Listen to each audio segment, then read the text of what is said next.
നിങ്ങളുടെ ഇഷ്ട പരമ്പരകൾ എക്സ്ക്ലൂസീവായി സൺ നെക്സ്റ്റ് ആപ്പിലൂടെ തികച്ചും ഫ്രീ ആയി ഇപ്പോഴേ ആപ്പ് ഡൗൺലോഡ് ചെയ്യൂ.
ഈ മാലയും പൊന്നുമത്തെന്ന് എഴുതിയിട്ടുള്ള ലോക്കറ്റും അയാൾക്ക് തിരികെ കൊടുത്താലോ?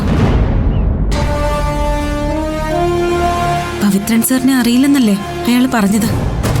പൊന്നമത്ത് ട്രേഡേഴ്സ് എന്ന പേരിൽ ബാംഗ്ലൂരിലെ കമ്പനി നടത്തുന്നത് പവിത്രൻ സാറ് തന്നെയാണെന്ന് കുര്യച്ചൻ സമ്മതിച്ചതാണല്ലോ.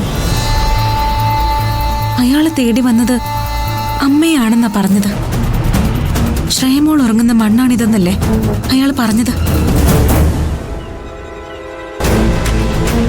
ഏയ്, നിങ്ങൾ പോയിട്ടില്ലല്ലേ? പിന്നെ എന്താ പുറത്തു വരാത്തെ? ഇനി ഇവള് പോലീസ് വന്നു എന്നൊക്കെ പറഞ്ഞത് വെറുതെ ആയിരിക്കുമോ?